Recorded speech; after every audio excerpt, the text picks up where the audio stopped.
fundamentales básicos de nuestra universidad es el licenciado Eugenio Trueba Olivares, ¿no? No cabe duda que se trata de un hombre del futuro, ¿sí? Un hombre con perspectivas que no había todavía en nuestro medio. Él pensó en una universidad a futuro, ¿sí? Una universidad engrandecida, una universidad enriquecida en todos sus aspectos, ¿no? Y él estableció bases muy sólidas para eso. La cultura mexicana tuvo un boom en los años 30, 40, a partir de la revolución educativa de José Vasconcelos, a través del cine, de la música, de muchas expresiones culturales, retomó una fuerza como nunca antes había tenido. Entonces Guanajuato no se exentó de este fenómeno, y esta generación de intelectuales permitió que Guanajuato estuviera al día. Creo que vale la pena difundir verdaderamente los orígenes de esta universidad, difundir verdaderamente los hombres que la hicieron grande. Una generación brillante como a la que perteneció el maestro Eugenio Trueba rescató mediante la cultura el desarrollo de Guanajuato y le dio viabilidad. Primero fue Olivares Carrillo, que creó la universidad, luego vino un licenciado Trueba que la ensanchó y que la proyectó hacia lo que es ahora. Entender a un ser humano, el tratar de conceptualizar a un ser humano como es el licenciado Eugenio Trueba a través de su obra. Don Eugenio cultivó muchas artes, es pintor, es poeta, es actor, dramaturgo, director de teatro, radiodifusor incluso, o sea, tuvo muchas facetas, tiene muchas facetas. Yo creo que eso es lo sorprendente, ¿no? Un hombre capaz de abarcar una enorme variedad de las actividades humanistas, ¿no?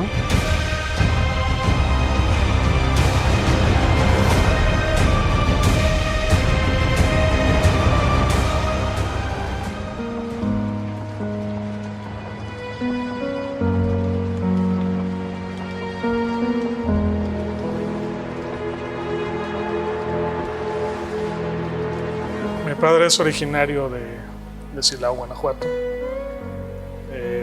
Una infancia sin duda difícil. A su papá no lo recuerda, no lo conoció. Murió en Ciudad Juárez y a su mamá la recordaba muy poco. Hay por ahí un poema que hace a la pena que debe haber sentido su madre cuando se vio enferma, sí, y sabía que lo dejaba tan chiquito. Una infancia complicada, una infancia con muchas privaciones, y evidentemente eso lo impulsó a esforzarse, no solo a él, sino también a sus hermanos, para conseguirse la vida, para salir de esa situación tan precaria en la que se encontraron desde muy pequeño él, con el fallecimiento de sus padres. A los 7 años ya era una persona huérfana. Y sus hermanos mayores pues eran quienes le apoyaban y mantenían la casa. Pues él buscaba la manera de conseguir por ahí algunos centavos, entonces daba funciones de títeres. Ellos eran 7 hermanos y eran 2 hermanas, una muy jovencita casi, yo creo que era la penúltima, y la mayor, que se hicieron cargo de los hermanos. Mi papá fue el más chico. Él tenía que llegar a la casa después de la escuela y quitarse los zapatos, porque María Elena, su hermana, que era la que se encargaba de sus cuidados, le pedía que no los usara porque eran los únicos zapatos que tenía y eran para la escuela, entonces no podía gastarlos, ¿no? Anduvo siguiendo la suerte de sus hermanos, que eran los que se encargaban de procurar la vida. Entonces, pues tenía que estar en Silao. Luego, cuando los hermanos vinieron a Guanajuato, se tuvo que venir a Guanajuato. Estuvo en Celaya, desde luego se fue a México. Y el hermano mayor, Francisco, por quien mi papá siempre tuvo un especial cariño, fue el que sacó adelante a los hermanos.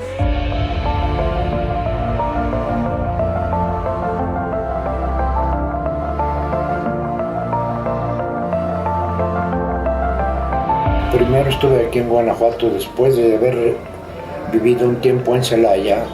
Vine a Guanajuato a terminar mis estudios de preparatoria, de secundaria y de preparatoria, y me inscribí en la escuela de Derecho. No sé exactamente en qué momento decidió estudiar abogado, porque él incluso tenía cierta proclividad hacia la medicina. Pues tal vez por la vocación de los hermanos mayores, que ya Pepe y Alfonso, sus hermanos, pues eran abogados también. Pero al terminar el primer año de Derecho, decidí ir a México. No estoy muy segura, pero creo que su hermano Eduardo se fue a trabajar a la Ciudad de México y entonces se fue con él y con sus hermanas y él estuvo en la Libre de Derecho y luego se vino a la mitad de la carrera a Guanajuato también porque se vino su hermano. Entonces terminé aquí mis estudios y aquí me recibí. Dependía mucho de las circunstancias familiares, entonces por eso terminó aquí la carrera. Luego Armando Olivares empezó a hacer sus proyectos para convertir el Colegio del Estado en universidad. Logró hacerlo con mucho éxito.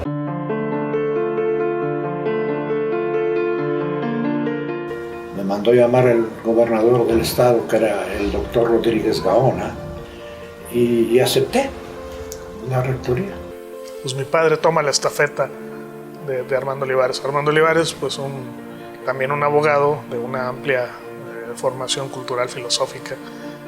Mi padre admira eso mucho en Armando Olivares y evidentemente sigue su ejemplo, ¿sí? Hay un gran cariño personal entre ellos, una amistad muy, muy cercana. Y pues Armando Olivares fallece prematuramente, creo que a los 50 y tantos años. Y entonces pues mi padre como que naturalmente adopta esa herencia cultural, filosófica y sigue la línea de pensamiento mucho de Armando Olivares. En ese tiempo ser rector no exigía tanta dedicación como ahora que es tan grande la universidad. Y entonces eso me permitía que, sin haber renunciado yo a mis actividades profesionales, continuar en la rectoría, pero siempre dedicándole a la rectoría el mayor tiempo posible.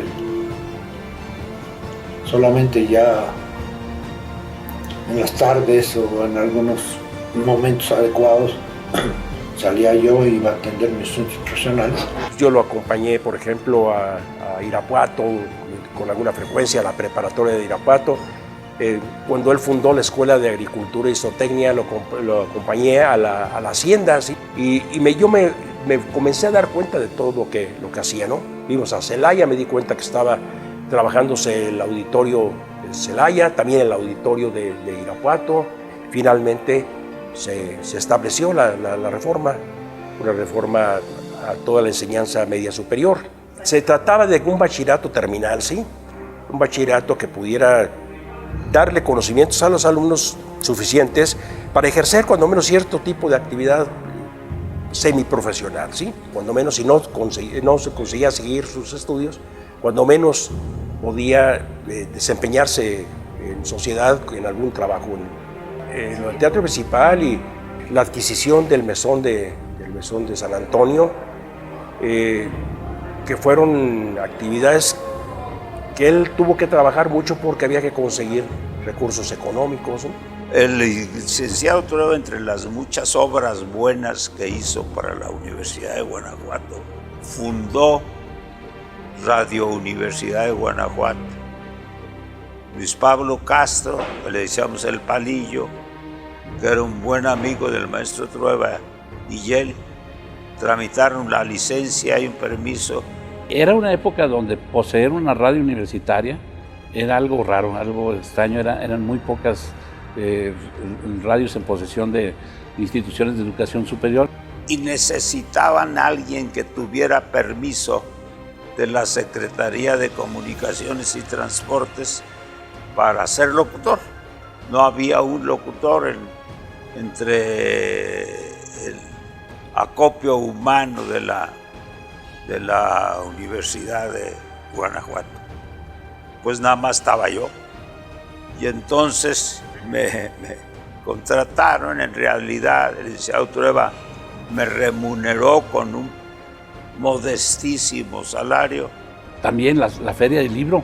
Hoy día la Feria del Libro de la Universidad de Guanajuato es la más antigua del país, aunque no les guste reconocerlo, la Feria de Minería y de otras, pero aquí se inició con esta tradición de las ferias del libro. El Cineclub, por supuesto, hay que reconocerlo, pues era una oportunidad que no te daban entonces los recursos, los cines de la época, y el Cineclub nos ponía al alcance pues muchas aportaciones del cine mundial, pero estamos hablando de épocas donde realmente era muy difícil tener acceso al buen cine.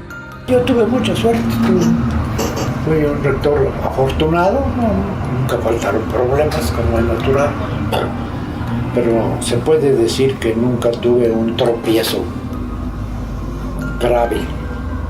Yo encontré muy buena colaboración en maestros, directores, alumnos, etc. Pues su obra como rector pues es vasta. En aquel entonces no había los recursos con que cuenta ahora la universidad, por ejemplo. Los presupuestos eran sumamente reducidos en aquel entonces, y entonces él tenía que realizar una verdadera lucha por conseguir elementos económicos para poder realizar el ensanchamiento de la universidad. Deja constancia de su paso en sus 2 periodos como rector. La universidad surgió con unas pocas carreras, surgió con la Escuela de Minas, con Derecho, desde luego, que es la principal escuela de... Yo fundé varias carreras, la de arquitectura, la de agricultura. Pero el licenciado Trueba comenzó a ensancharla, a hacerla crecer en todos sentidos. Para el licenciado Trueba fue muy importante crear todo un departamento de carácter cultural con gente muy capacitada para poder desarrollar la actividad cultural dentro de la universidad. Él mismo pues había realizado anteriormente muchas actividades culturales, básicamente la teatral, ¿no? Pero él tenía interés en que la universidad tuviera una participación más grande, más extensa en la difusión de la cultura. Y así muchas iniciativas que tuvieron que permitieron que esta universidad dejara de ser ese colegio provinciano muy bonito, lleno de tradiciones y demás, pero que finalmente no tenía un mayor alcance, a convertirla en una universidad de vanguardia. Y pues logra muchas instituciones que hasta la fecha perduran, ¿no? El aula de Trueba inicia en el trayecto, en la década en que él tiene entre 20 y 30 años. El que fue quizás su primer cuento se publica en la Revista Mexicana de Literatura, la más importante revista literaria que en ese momento se circulaba en México, en 1947, y se titula El Oyanco. La actividad literaria de Trueba comienza a consolidarse en 1953, cuando en Guanajuato se empieza a publicar, algunos habrán escuchado esto, la revista Garabato. La revista se publica a lo largo de 17 números, a lo largo de 3 años, entre 1953 y 1955, y en cada número de Garabato había un cuento de Trueba. Esta actividad tendrá una primera culminación, no por ser temprana debemos de dejarla atrás, sino me parece que es una culminación temprana pero muy importante, que es la publicación de su primer libro independiente como cuentista. Este libro aparece en 1956, se llama Antesala. Es un libro que formó parte de la colección Los Presentes, que desde el inicio de la década de 1950 publicaba en México nada menos que Juan José Arreola. Arreola invitaba a los autores, Arreola preparaba la edición, seleccionaba las imágenes que iban a ilustrar los libros y finalmente autorizaba a quien publicaba en su colección. Yo fui director de una revista universitaria que se llamaba Umbral, una revista que se diseñaba con el auxilio de Armando y que procuramos presentar con toda modernidad y con artículos de personas y de intelectuales de la Ciudad de México, de otras partes, y con colaboraciones locales. Y también se publicaron muchos números de Umbral que, si los viéramos ahora, pues podríamos comprobar que para su momento fueron bastante avanzados. Yo fui director de esa revista durante un tiempo, saqué 4 o 5 números, quizás más. De entre los 20 y los 40 había un pequeño periódico local que se llamaba El Noticioso, que pues distribuía las noticias y los chismes locales del pueblo, ¿no? Y en la universidad ya había una vocación importante de producir algo en cuanto a libros, revistas y esto, pero no se tenía las posibilidades, no existía un taller en la universidad.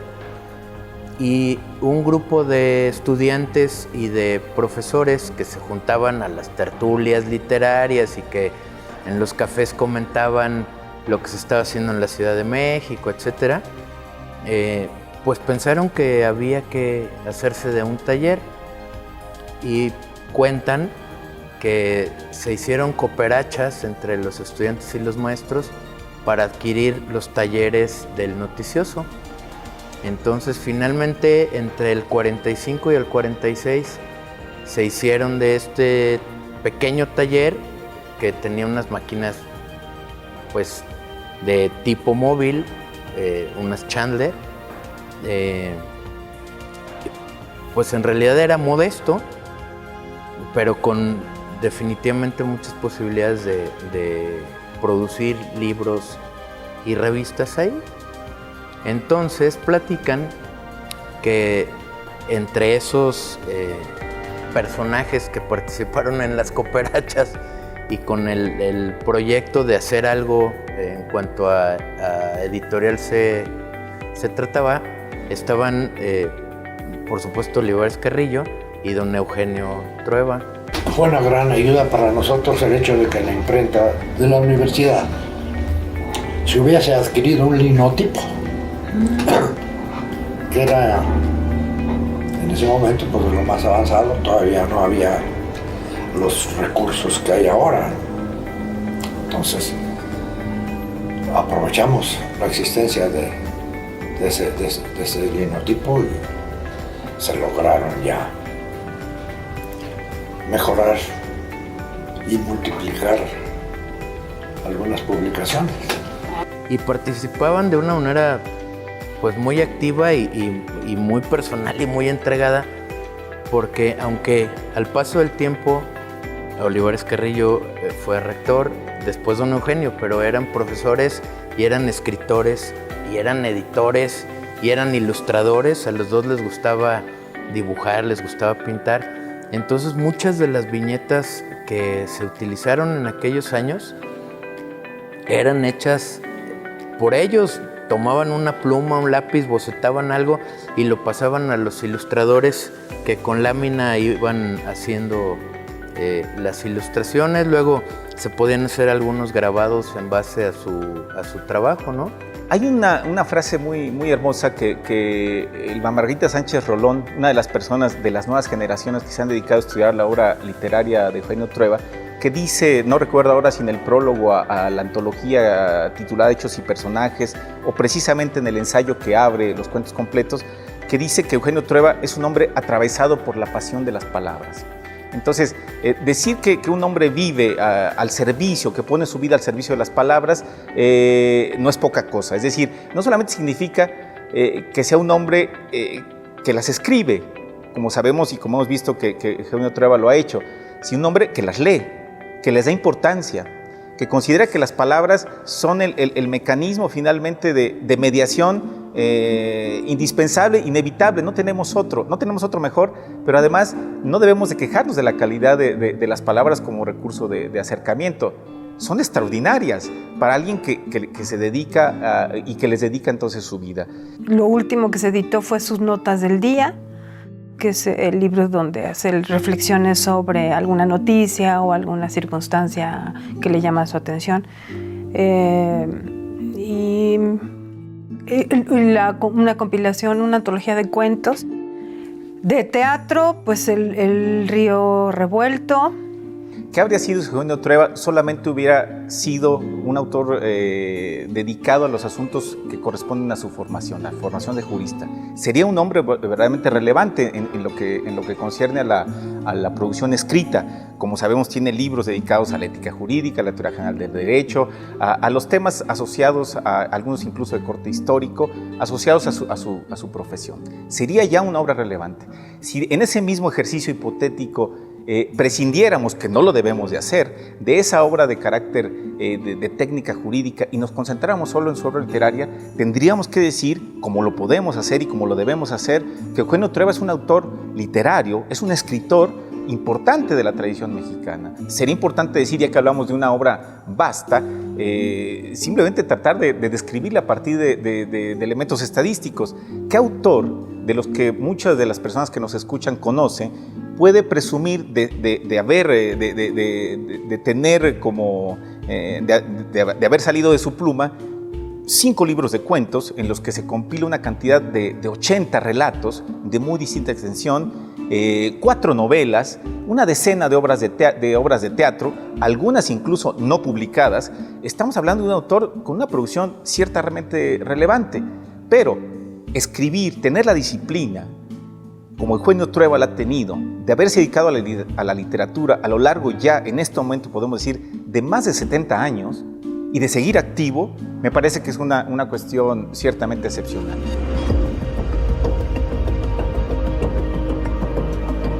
Lo más importante es no perder el sentido humanista que tiene el teatro universitario. Que eso fue lo que le dio vida en un principio. Yo era muy amigo de Ruelas. Ruelas aceptó hacerse cargo de las actividades teatrales de la universidad. La universidad quiso apoyarlas y entonces se pensó hacer un departamento de teatro. Enrique Ruelas aceptó, vino, se puso en una primera obra de teatro cerrado.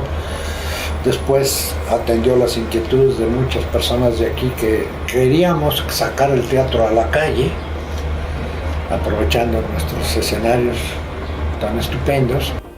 Pues yo puedo decir que incluso Enrique Ruelas, pues no obstante su importante aportación a la cultura guanajuatense, creo que ya encuentra un camino andado en esta ciudad que empezaron pues esos jóvenes, ¿no? Eugenio Trueba, la Chata Pérez Bolde, Gloria Ávila, Doña Pepa Sosaya, Luis García Guerrero, Armando Olivares, el Palillo Castro, mi papá, y tenían un estudio que se llamaba El Venado, que era una casa donde ellos se reunían para discutir algunas cuestiones de política, de cultura.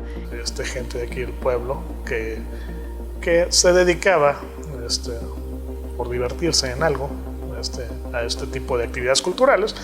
Y entonces este grupo de personas le pide que trabajen teatro aquí, ¿no? Que hagan algo. Y entonces creo que Ruelas encuentra un caldo de cultivo muy adecuado para poder hacer su trabajo. Y entre todos ellos pues llevan a cabo la presentación de los entremeses por primera vez en el 1952. Enrique Ruelas tuvo el acierto de escoger la plazuela San Roque y de escoger algunos entremeses cervantinos, que fue pues muy innovador por la forma en la que, por el formato en el que él propone la puesta en escena. Son tres entremeses y hechos en la calle, ¿no? Es la primera vez que se usa la plaza como un escenario. En ese entonces, pues Ruelas todavía era director del Teatro Universitario y mi papá lo que tenía era el grupo El Barretero, que era un grupo de teatro, pues, pero independiente del Teatro Universitario. Cuando se estrenan los entremeses en el año 53 y se empiezan a dar algunas funciones, empieza a llamar la atención, se empiezan a hacer comentarios, se difundió un poco, se publicaban anuncios de las funciones de los entremeses en los periódicos de México. Yo llegué a hacer eso. Empezó a venir muchos visitantes a ver los entremeses. Y posterior a eso, bueno, pues no se siguieron presentando en diversas ocasiones hasta que en un momento se ponen también los pasos el retablillo jovial. en el Mesón de San Antonio, y ese me parece que es el espectáculo que ve Echeverría y que es cuando surge la idea del festival. Pues yo le ayudaba por gusto porque a mí me divertía mucho y me sigue divirtiendo hasta la fecha el teatro. Después ya fallece Ruelas y es cuando entonces mi papá se hace cargo ya de la dirección del Teatro Universitario. Al momento que llega el licenciado Trueba, sin dejar de valorar que los muchachos que estaban en el teatro en ese momento y todo, hicieron todo por seguir. Sí hacía falta una cabeza, sí se había perdido rumbo. Y el licenciado llega a retomar ese rumbo con la responsabilidad de la universidad. Ese sentido humanista que le dio coherencia de nuevo al grupo, que le dio fuerza y lo fortalece. Ese es uno de los grandes retos que tiene el teatro universitario ahorita. Hay que fortalecerlo, hay que seguir adelante.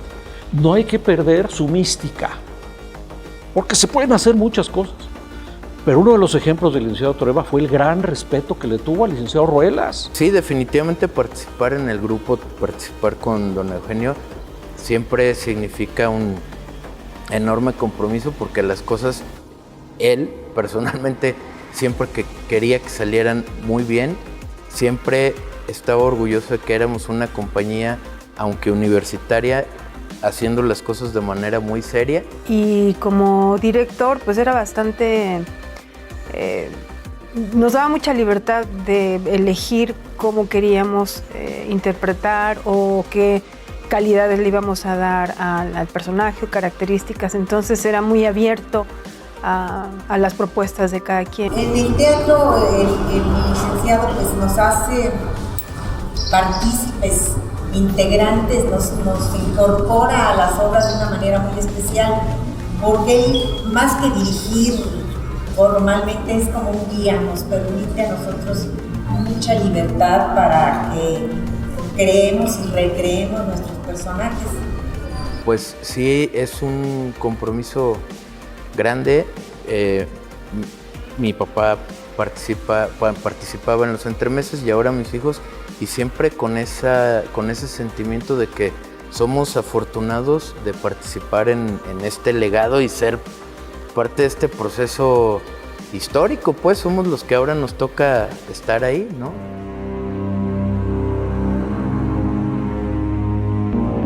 Él era abogado de la Cooperativa Minero Metalúrgica Santa Fe de Guanajuato. Mi papá se entrega verdaderamente, le gusta ese aspecto social de tener contacto con la minería, que es un signo, un ícono guanajuatense, con los mineros, con el medio, de organizar la empresa, de hacerla funcionar, de apoyar un poco a las familias de los mineros, porque él platicaba mucho que era muy común que los mineros bebían y que el sábado que se pagaba, el minero llegaba a su casa sin un centavo, ¿no? Entonces implementaron un sistema para que llegaran los insumos necesarios para que la familia de los mineros tuvieran garantizada la comida, ¿no? Siempre, cualquier problema serio que había, él se presentaba. Siendo jubilado, él presidía las asambleas y los mineros lo respetaban. Y efectivamente era un hombre querido. Él tenía mucha deferencia con la gente más humilde o con los de menor rango, ¿no? Y además, pues, de veras era la autoridad moral de la cooperativa y era el que no permitía que hubiera excesos. Crean un hospital de la cooperativa, el doctor Cervantes, ¿sí? Le dan un aspecto social a ese trabajo, ¿no? No nada más se trata de sacar el mineral y de venderlo, sino de que la gente que está trabajando para eso tenga una vida digna.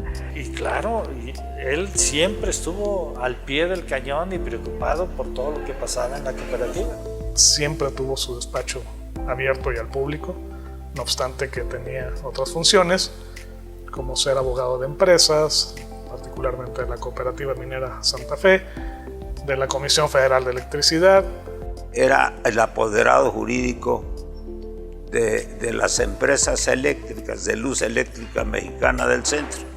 Entonces teníamos necesidad de un trato también profesional de ese tipo y muchos arreglos los celebramos.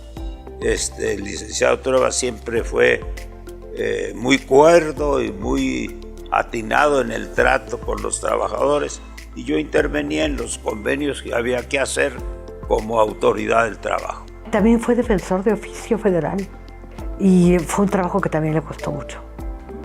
Ayudaba mucho a las familias de los reos. Cuando es nombrado magistrado local es cuando lo designan como presidente del Tribunal de Justicia. Y pues empieza también a tomar decisiones en el Poder Judicial, empieza a combatir prácticas desde aquel entonces corruptas, pues empieza a preocuparse por la designación de jueces, empieza a preocuparse por el perfil del personal. En aquella época, incluso los juzgados ahora menores se llamaban juzgados municipales, que dependían del Poder Judicial, pero que les pagaban los municipios. Pues no se consideraba que se necesitara que sus funcionarios ganaran al igual que los otros poderes. Una de las cosas que hizo el licenciado Trueba en el tribunal fue pues absorber la nómina de los juzgados municipales, convertirlos en juzgados menores, y eso mejoró radicalmente a todos, porque pues, los sueldos que algunos municipios les pagaban eran verdaderamente bajos, ¿sí? Cuando fui diputado la primera ocasión, diputado local con el gobierno de Torres Landa, Juan José, pues yo le pedí al licenciado Trueba que asesorara, que me indicara de los asuntos de derecho penal de los que se trataban en la Cámara, porque yo no tenía experiencia. Luego que fui diputado federal, continuó con la asesoría. Yo le mandaba en cuanto podía, entonces no había los medios modernos de comunicación, pero le mandaba yo en cuanto podía o traía las iniciativas, él les daba una vista, las estudiaba y me hacía un pequeño dictamen de cada iniciativa. Incluso cuando fui ministro de la Suprema Corte de Justicia de la Nación y eran asuntos que no estaban sujetos a una confidencialidad, el licenciado Trueba continuó siendo mi asesor. Sí, desde luego, tuvo una carrera importante, una carrera que no descolló en lo federal porque él no quiso. Él nunca aceptó puestos a nivel federal porque quizá entendía también su forma de ser, también su forma de conducirse, que entendía que le sería difícil con un carácter así tener éxito frente a un sistema político que le era adverso a su forma de ser. No lo ocultaba, lo criticaba abiertamente. Le ofrecen ser incluso, debo decirlo, ministro de la Corte. Él como que no toma en serio esa propuesta. El licenciado Juan José Torres Landa lo mandó a llamar y le dijo: oiga, licenciado Trueba, pues fíjese que hemos pensado que las fuerzas vivas de la ciudad estarían encantadas de que usted fuese presidente municipal en Guanajuato. Y entonces dijo: pues mire, señor gobernador, nunca había pensado que yo pudiera ser presidente municipal de la ciudad, porque pues yo no tengo habilidades políticas y yo creo que lo haría muy mal. Entonces yo creo que mejor lo dejamos para después. Dijo: está bien, licenciado, lo dejamos para después.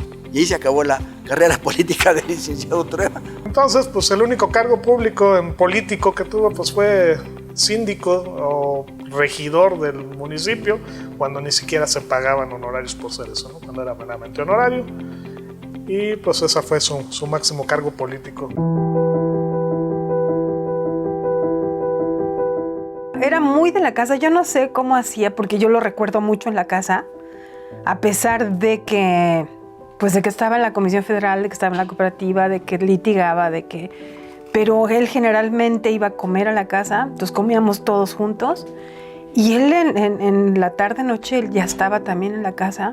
Mi madre es una figura sumamente importante, incluso para el desarrollo de mi papá, porque había una interacción familiar, cuando menos de mis padres, gente intelectual de la época, que se reunían aquí. Entonces mi padre, hombre disciplinado y no dispuesto a quebrar su rutina, invitaba a comer a ese tipo de gentes, a ese tipo de personalidades. Llegaban aquí, comían y mi padre se iba a su siesta, como regularmente lo hacía, y mi madre se quedaba con ellos. Bueno, mi papá siempre fue un hombre muy pudoroso para mostrar sus sentimientos. Cuando murió mi mamá, no me cabe la menor duda que debe haber sido para él muy, muy difícil, muy doloroso, pero fue una gran entereza lo que nos mostró. A mí me ayudó muchísimo en la educación de los 3 hijos, pero especialmente la de mi hijo mayor. Vivía yo aquí, entonces yo iba a la prepa y regresaba y le preguntaba como cosas para hacer mi tarea o me ayudaba. Luego hacíamos mucho esto de bajarnos a la sala. Por ejemplo, en invierno, que es un recuerdo como muy bonito que tengo, nos bajábamos a la sala. Él se ponía a leer y yo a hacer mi tarea o a dibujar o algo. Y estábamos ahí, platicábamos, hacíamos como estas tardes ahí los dos nada más. Y prendíamos la chimenea, que era algo como rico. Cuando yo estaba estudiando la carrera, estaba yo un sábado en la computadora haciendo un trabajo sobre la ética profesional en los medios de comunicación. Y llegó él a comer y le platiqué lo que estaba haciendo. Entonces se sentó y me dio, yo creo que han de haber sido unos 45 minutos de una cátedra de la ética en los medios de comunicación, con una inteligencia y además muy fácil de entender lo que me estaba diciendo, pero a la vez súper profundo.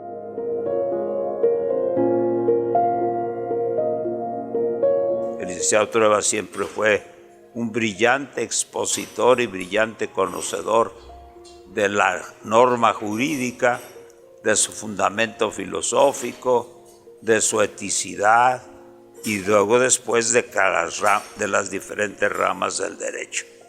Y yo creo que allí se afinaba esas relaciones. Una persona extraordinaria que formó a docenas de generaciones de abogados y yo diría que también de otras personas que no tuvimos la suerte de pasar por sus aulas, pero que sin embargo por las enseñanzas que él dejó se transmitían de generación en generación.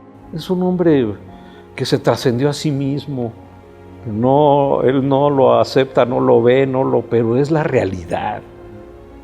Se trascendió a sí mismo. Sí, un hombre verdaderamente extraordinario, de los que solo cada 100 años se dan.